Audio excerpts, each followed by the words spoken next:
So when it comes to orbital thinking in business, there's a wonderful quote from Shakespeare, and I'll tell you which play it's from. It's in the end notes. William Shakespeare's play Julius Caesar, Act 4, Scene 3. And let's read it. There is a tide in the affairs of men, which taken at the flood leads on to fortune. Omitted, all the voyage of their life is bound in shallows and in miseries. On such a sea we are now afloat, and we must take the current when it serves, or lose our ventures. In other words, there's a time to make a move. There's a time to take the opportunity, to seize the day, yeah? So managing businesses is a challenge, but also an opportunity to leave a legacy. We've discussed how to build a financial portfolio for your family. In the end of chapter 7, I'd look at financial portfolios. That's kind of private. If you want consultation on that or some ideas, we have a wide network of people that help people build financial portfolios, that give them financial advice. This isn't that, but you can take orbital thinking into that. Okay, but you can let us know. Make an appointment if you want to. You can contact me, and I can also connect you with experts in their fields. So understanding the benefits of orbital organizational theory can streamline your operations, provide job satisfaction, and create momentum for you in the marketplace. So your life is a voyage of discovery. At times, life is an orbit of existence that is affected by larger forces, and yet every life also exerts a force on other lives, however significant. Every body attracts every other body, the universal law of gravitation. So larger planets in our solar system help the advance of science. When the Voyager 2 spacecraft were dragged along by or propelled by a gravitational slingshot of Jupiter and held onto its next target, Saturn. The gravity of Jupiter was so immense that when the Voyager spacecraft went into its gravitational field, it flung it onwards faster to its next destination, which was Saturn. The same thing happened. And so similarly, we can experience gravitational orbital propulsion, or a gravitational slingshot method, through a correct alignment of decisions and taking opportunities which can whiplash into a successful career. You can think of people that have given you momentum in your life. There's people that explain this. Raymond Ackerman from Pick and Pay, he's passed away, the late Raymond Ackerman.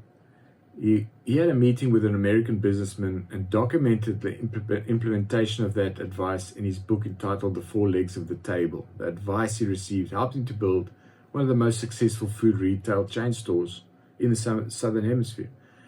So you reach a point of attaining your own unique orbit of existence that endures, hopefully. And then in such an orbit, others can also find momentum for their journey. And that's a key to sustaining long-term wealth and success, is to help others to also gain momentum for their lives. So lessons from the Voyager spacecraft, right?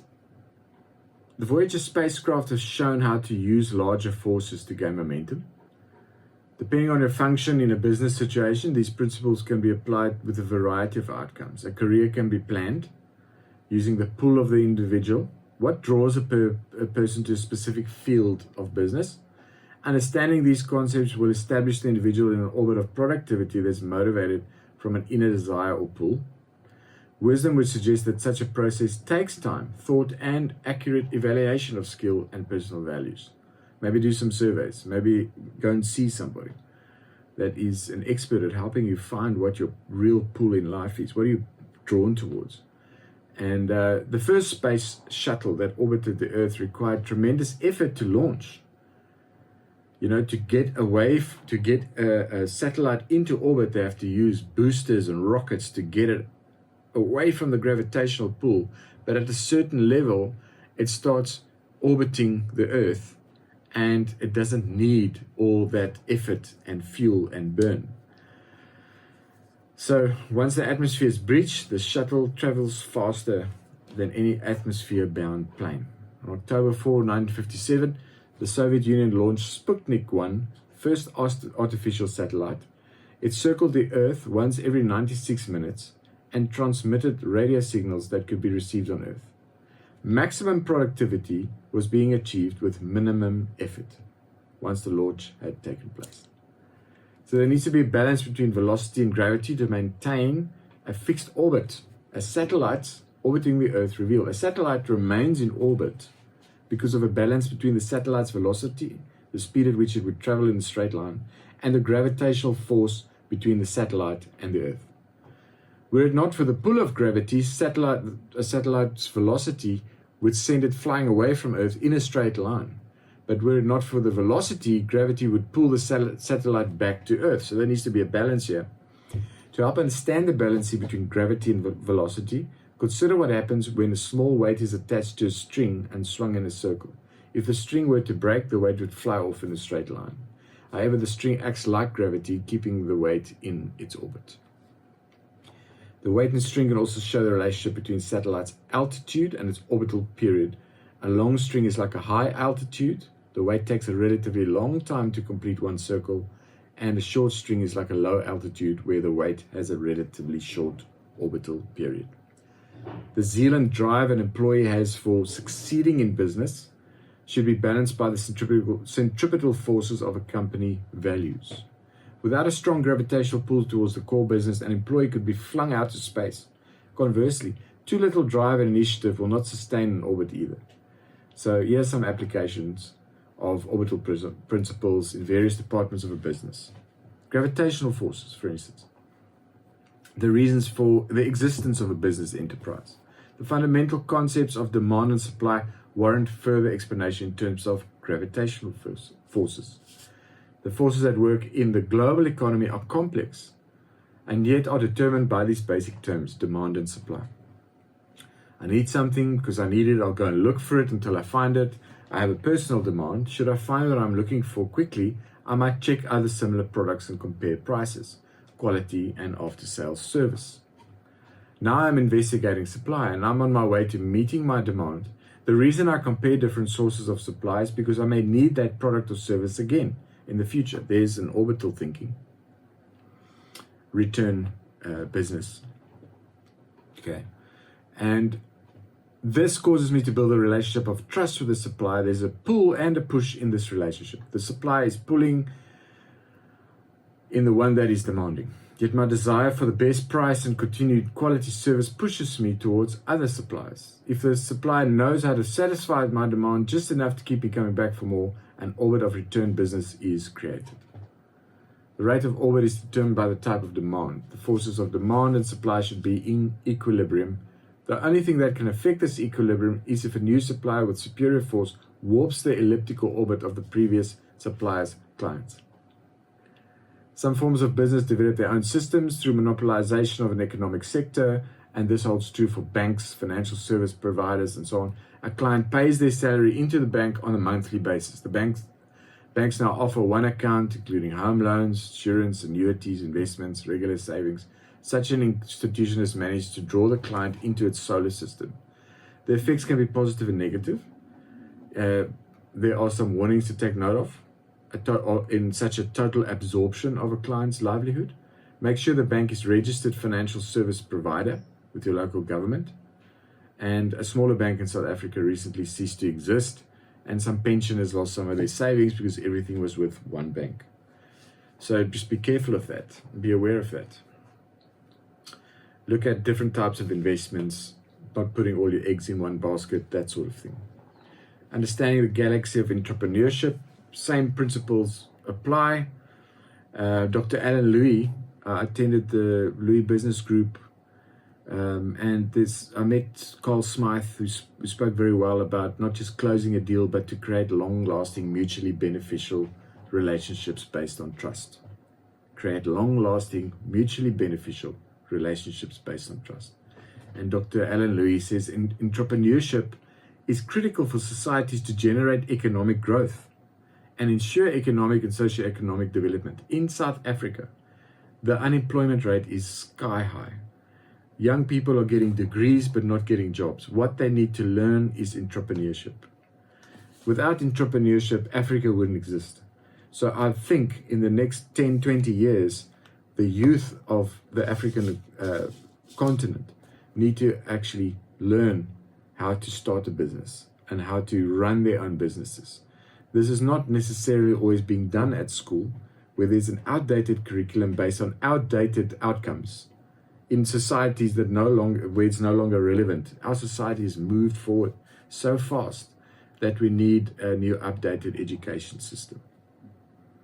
So these small business schools that are starting up and giving people trades and giving people business systems that they can operate in with orbital thinking, I think is going to help the future of many young people. And they get depressed, they get anxiety about their lives because they can't get jobs, and who's going to provide, so they're going to learn that they can do it themselves with proper networking, orbital thinking. I think they can do it if they value themselves and value others and value their communities. I think they will provide value added services, and if they can operate in the principles of Christ, this will eliminate corruption. This will eliminate the things that break entrepreneurship down.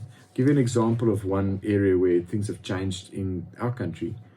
The postal service collapsed in South Africa. So mail orders and online orders failed. But during COVID, when the lockdown happened, everybody had to order things online. And this changed the game. Now we realize we can trust somebody to bring a product to my house that I have bought online. Whereas before we were always scared that it would be stolen, because there's a tremendous amount of corruption and theft in Africa. Now, because the person that is on the motorbike bringing you your product relies on that product being delivered for him to get his salary and pay off his motorbike, which becomes his own business eventually. He can own the motorbike and be a delivery man and buy more motorbikes and grow if there's a growth path for him. He'll make sure I get my product. And so theft is eliminated and corruption is eliminated.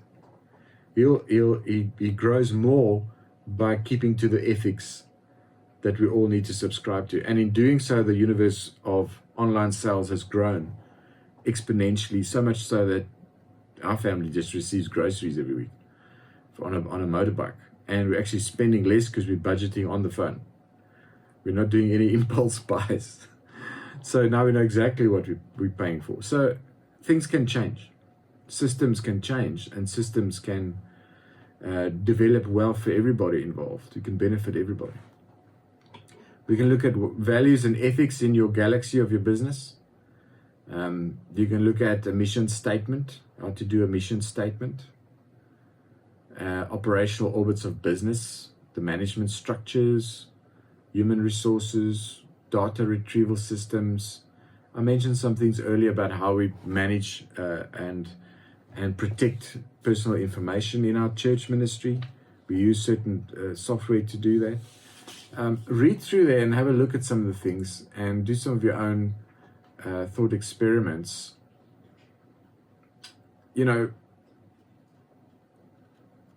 I think writing a mission statement is a nice workshop opportunity for you and your business to update your mission statement every few years, see if you're actually fulfilling it. What I add to mission statements sometimes is a missions manifesto. How am I going to achieve what we say is our mission? And that needs to be discussed with the stakeholders in your business.